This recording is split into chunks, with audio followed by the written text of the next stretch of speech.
On this election eve vigil, I'm thinking about democracy. Democracy, the kind of democracy that we Americans say that we participate in, the kind of democracy that is at the foundation of the U.S. experiment at its very best, the kind of democracy that countless patriots have believed they were fighting and dying for, is excruciatingly difficult to fulfill.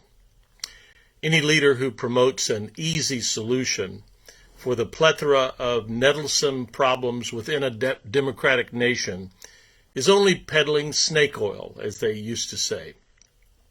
Democracy is hard because it is complicated. Democracy is hard because it involves compromise. Democracy is hard because it is suffused with competing visions and alternative approaches to nearly every issue engaged in the human prospect. Despite the difficulties of democracy, I am absolutely convinced that it is still worth it. The old aphorism, while admittedly hackneyed, is still true. Democracy is the worst form of government except for all the others. Of course, the best form of democracy is based on the premier values within the human community. Chief among these values are honesty and truth-telling. Honesty, like democracy, is difficult because it entails the limitations of human discourse. To say one thing is to refrain from saying something else. Even when rendered with absolute conviction and good faith, one's assertions can require restating, clarification, and reframing. Such discourse takes time, patience, and care, all of which are difficult to manage. I've also been thinking about another key component of any functioning democracy, namely integrity.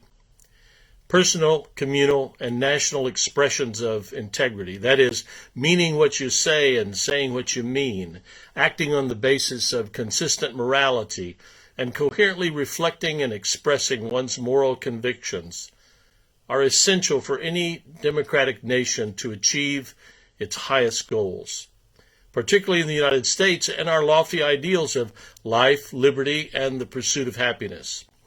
Along with honesty and integrity, I can't help but think about respect as a key ingredient of democracy and its flourishing. Truly respectful leaders know that we are a vast stew of a nation, blessed by the rich reserves of diversity inherent among a rainbow array of U.S. citizens.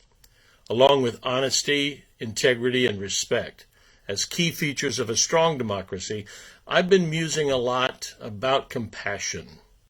Compassion is crucial to democracy. Without compassion, a nation's government can deteriorate into reptilian brutality. The quality of compassion and the concomitant virtues of kindness and mercifulness are the ultimate characteristics that determine the legacies by which a nation, its leaders, and its citizens are best remembered. No one can authentically claim to love freedom who lacks compassion for those yearning for a more fulsome experience of freedom and freedom's gifts.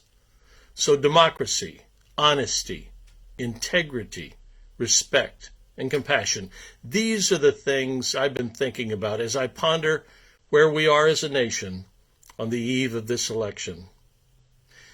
As we approach this momentous election, I'm also remembering the extraordinary courage exemplified by countless citizens over the years. Among those memories, a flood of images and icons rushed to center stage. The determination of Rosa Parks, the unvanquished spirit of Sojourner Truth, the courageous fidelity of Harriet Tubman, the stirring righteousness of Frederick Douglass, the tenacity of Ida B. Wells, the unflagging daring of John Lewis, the sacred audacity of Fannie Lou Hamer, the searing genius of W.E.B. Du Bois, the inspirational lyricism of Maya Angelou, the theological genius of Howard Thurman, and of course, the eloquent rhetoric and life of Martin Luther King Jr.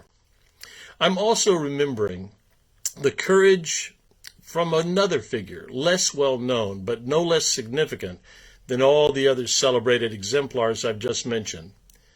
In 1926, Mordecai Wyatt Johnson became the first African American president of Howard University. Johnson would go on to invite Dr. Thurman and his wife Sue Bailey Thurman to join the faculty, and then, nearly a decade later, to encourage them to go on a pilgrimage of friendship to India, where they would be among the first 4 African Americans to meet and have deep discussions with Mohandas K. Gandhi. Thurman would then hear the tenets of peaceful nonviolence from Gandhi and bear them to the United States, where he would convey the Mahatma's insights to generations of adherents who would lead the civil rights struggle toward its fulfillment. When he began, however, Mordecai Wyatt Johnson had another primary concern: raising the standards of Howard's law school, which was then little more than a night school. Supreme Court Associate Justice Louis D. Brandeis counseled Johnson, emphasizing that the foundation for overcoming racial discrimination in the United States was embedded in the Constitution. What was needed, Brandeis averred, was for lawyers to be prepared to base their arguments before the court precisely upon the guarantees in the document. Agreeing with Brandeis and his thesis, and taking his counsel to heart, Mordecai Wyatt Johnson secured Charles Hamilton Houston as Vice Dean of the Howard University Law School in 1929, and things then got moving. An initial class of students was eventually enrolled in Howard University, now accredited, full-time program with an intensified civil rights curriculum. Johnson and Houston were bound and determined to train in-depth, world-class lawyers who would lead the fight against racial injustice. Among the 7 graduates of Howard's Law School in 1930 was a young man named Thurgood Marshall. The rest, as they say, is history. Marshall would go on to lead the successful Brown versus the Board of Education case that abolished segregation in public education in the United States. Eventually, he became the first African American appointed to the Supreme Court.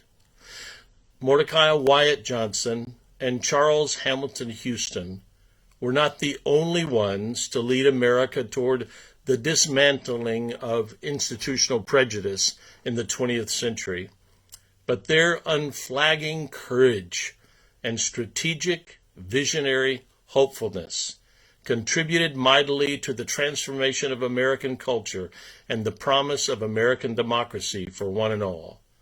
The courage of strategic, visionary hopefulness. This is surely a necessary component for democracy to flourish among us all, now and far, far, far into the future, for years, centuries to come.